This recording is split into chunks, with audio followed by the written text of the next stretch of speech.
ಹೂವಿನಲ್ಲಿ ಗಂಧವಿರುವಂತೆ ಶಿವನ ಆವಾಸ ವಿಶ್ವದೊಳಗಂತೆ.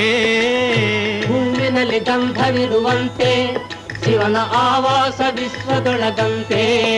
ಎಲ್ಲ ಠಾವಿನಲ್ಲಿ ತುಂಬಿರುವ ಚಿಲುಮಯ ಚಿದಾನಂದ ಭಾವಕ್ಕೆ ಸೆರೆಯಾಗಿ ಕಾಣಿಸುವನಂತೆ.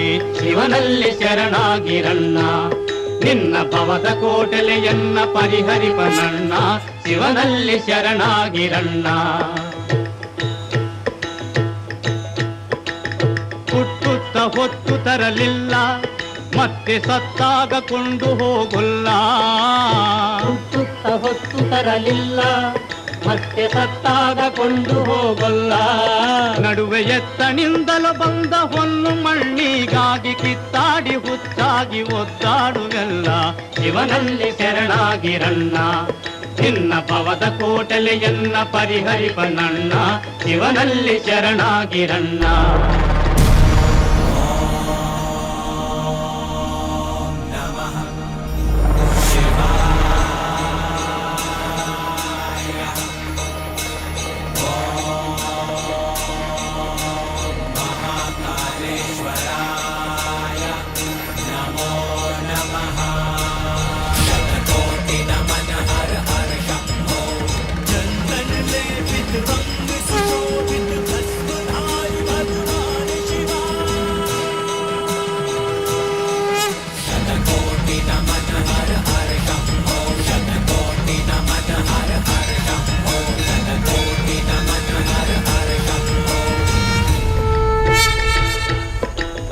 ಮನವೆಂಬ ಮರ್ಕಟವು ನಿನ್ನ,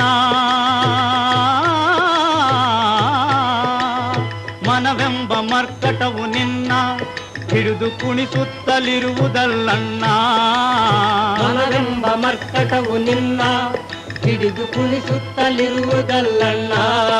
ಅದನ್ನು ನೆನೆಹೆಂಬ ಹಗ್ಗದಲ್ಲಿ ಕಟ್ಟಿಸಿವ ಗೊಪ್ಪಿಸಿ ಅನುಪಮಾನಂದಕ್ಕೆ ದೊರೆಯಾಗಿರಣ್ಣ.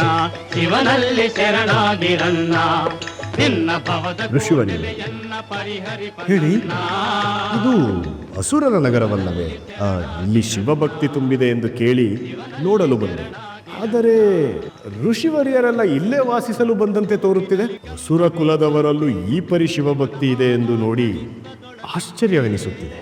ಹೌದು, ಇಲ್ಲಿ ಎಲ್ಲ ಶಿವಭಕ್ತರಿಗೂ ಸ್ಥಾನವಿದೆ.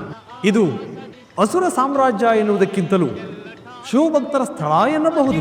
ಚಿದಾನಂದ ಭಾವಕ್ಕೆ ಸೆರೆಯಾಗಿ ಕಾಣಿಸುವನಂತೆ.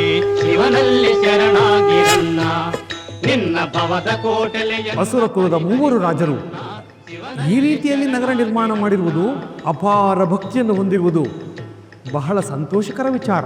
ಜಗತ್ತು ಒಳ್ಳೆಯ ದಿಕ್ಕಿನೆಡೆಗೆ ಸಾಗುತ್ತಿದೆ ಎನ್ನುವುದಕ್ಕೆ ಇವರೇ ಉತ್ತಮ ನಿದರ್ಶನ. ಹರ ಹರ ಮಹಾದೇವ, ಹರ ಹರ ಮಹಾದೇವ. ತರಲಿಲ್ಲ, ಮತ್ತೆ ಸತ್ತಾಗ ಕೊಂಡು ಹೋಗಲ್ಲ.